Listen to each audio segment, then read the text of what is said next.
job interviews. Love them or loathe them, there's something that we've all got to go through at some point in our lives. So if you've just had a job interview and you weren't successful, or if you've got one coming up and you're looking for a few tips, come on in, let's chat, because I'm about to share a few tips which will help you get the job next time around.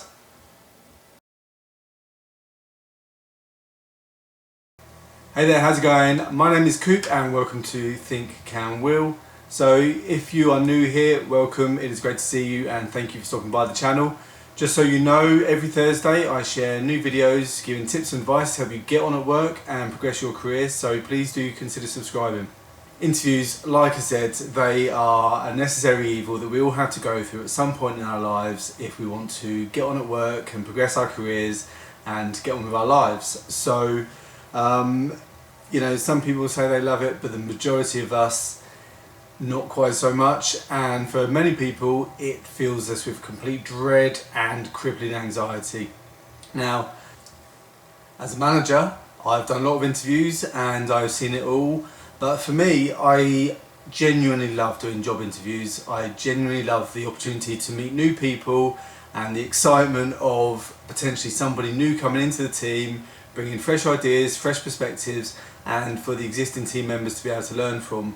Similarly, if the person in front of me being interviewed is somebody that's on the team and has been working on their personal development and are sitting in front of me to interview for a job which will be a promotion, that again is a great feeling and something that I love as part of my job, and it's really great to be able to tell them they've been successful in their application, assuming they were good enough, of course. So what can you do? Now, prior to the interview, I would say do your research. Seems like an obvious one, but a lot of people don't. So if you're applying for a job for a new company that you're not currently working for, go online, look at the website and just find out what you can about the company. You know, the types of products and services they offer, the customers, and you know, the markets they're operating in. Just a little bit of information just so that you're armed and not going in blind.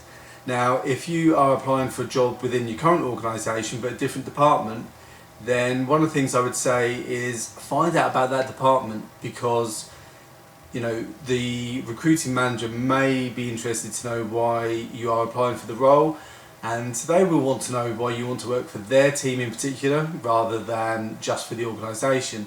One of my first questions in an interview is always, what is it about the job that interests you?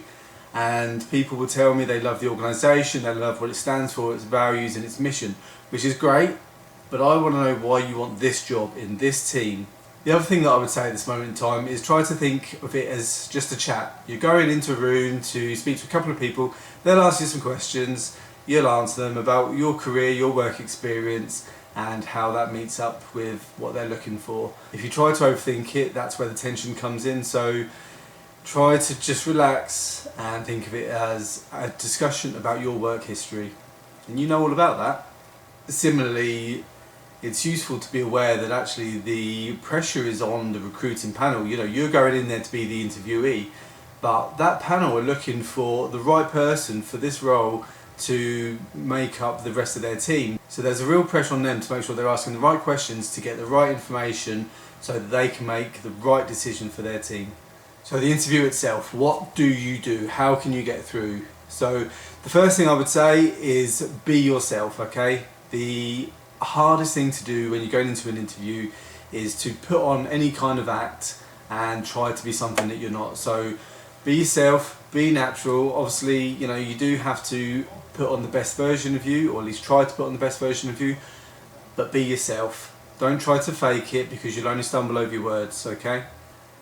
Now, before we get into the real detail and killer point of this video, I'm just going to take this opportunity to say, if you're liking the video so far, give me that thumbs up, like the video, and don't forget to subscribe. I would really appreciate it, so thank you very much. Now, a lot of interviews these days will be competency-based interviews, so a lot of the questions will be asking for examples of how you meet the criteria and where your experience matches what they're looking for. So there'll be questions saying, give me an example of a time you've done this, or describe an occasion you've done that, or tell me about a time when you did this. Now, the key to these questions is to provide a specific example of when you have done exactly what they're looking for. A lot of people will just kind of say, I do this and I do that. The three things I would say to remember when you're answering these questions is to give them three pieces of information. So that's what you did, how you did it, and what the result was. Now, if you tell them what you did, how you did it, and what the result was, chances are you will provide enough information within your response to satisfy the criteria that they're looking for in a competency-based interview.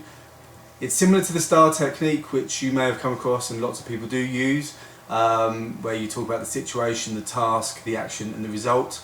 So very much along those lines, but I just find this is a slightly easier way to remember it and a slightly easier way to put it across. So 3 points: what you did, how you did it, and what the result was. So for example, if the question is about a time you gave amazing customer experience, then talk about what you did, so you took the call and you listened to what the customer needed and set some expectations. What did you do? You went away, you found out the information you needed, you spoke to your manager, you spoke to different departments, and then you went back to the customer in the timescale that you said you would and gave them the information that they were after. Now, what was the result? The result was the customer had exactly the information they needed and they were extremely happy, and they placed an order, or they booked onto your course, or they bought your product or service. So that, in a lot of cases, is where many people fall down. So if you can, remember those three things: what you did, how you did it, and what the result was. Now, in some interviews, one of the things I like to do is ask people if there's any information they would like to tell us that we should be aware of, that maybe they were thinking, I must make sure I mention this in my answers, and we just haven't asked the right questions. It doesn't necessarily impact on the scoring of the questions, but what it does do is just give that person an opportunity to give the panel some more information about themselves, to really sell themselves in a way that they maybe haven't been able to do. So if you do get asked that question, is there anything else you'd like to tell us? Use it, take that opportunity. So tell them about, how you're passionate about team working or providing amazing customer service. Tell them about the times you've brought in amazing improvements which have driven up service levels. Talk about the income that you generated from doing X, Y and Z in a different scenario. Whatever is relevant to the role that you're applying for and your history, use it, take that opportunity. So also within the interview, you will likely be asked if you have any questions. We all know that question's coming, and so many people don't use it or waste it by saying, when will I find out and what's the salary? Now, go in and be prepared for that question and ask something that's just a little bit more intriguing and just gets the panel sort of thinking, actually this person really cares about this role and they really want this job. So rather than wasting your opportunity, think about something that's relevant. And it doesn't have to be anything detailed. It could be as simple as, what does an average day look like for this role, or what are the challenges for the department over the next 6 to 12 months? Just something that shows you've got a little bit of interest in this role and in this department. So before I let you go, I just want to share my bonus tip with you, which is, if at any point you are able to access training on recruitment and selection processes, whether that's in your department or online, then take it, especially if you know that you're going to be looking to progress in the next few months or years, because once you understand what the recruitment selection process exists of and what the panel members are looking for when they're putting their questions together and the types of answers they're looking for, you're then better placed to give them the information that they're looking for, and it just makes you much stronger and much more able to give them exactly what they need. So that's my other tip for you. Definitely, if you can, undertake some recruitment and selection training, and once you know what it's like to be on this side of the table, you'll perform much better when you're on that side of the table. So anyway, that's it for now. Hope you find it useful. Like I said, if you did, then give me that like and subscribe to the channel. Let me know what you think in the comments as well. Happy to have a conversation there. And good luck. Take care, and I'll see you soon.